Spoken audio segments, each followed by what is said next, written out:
Desenvolvimento e larang ne atulao dia precisa emahotu ne cooperação serviço. Mas saya ator principal para desenvolvimento ne mak setor privado sira.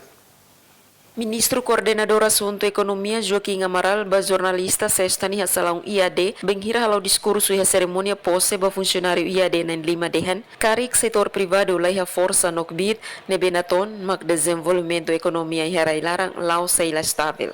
Programa Merendia Kamusa kita tem serviço muito para o setor privado. Setor privado maka sina maka tem ada potensial instrumen, ada oportunidade sebagai governo dia di usiare aprende.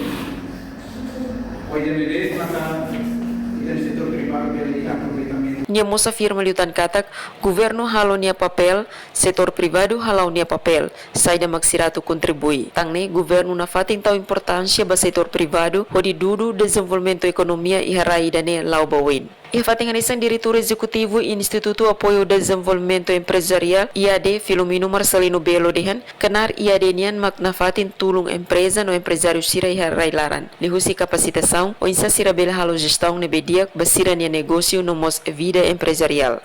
For capacitação, formação, aumenta conhecimento, vai ter empresário sira outro.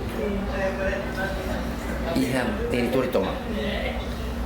Além de formação, já temos apoio, business counseling, business coaching, vamos halo atendimento sila vai ter empresário sila. Madalena Horta, STL News.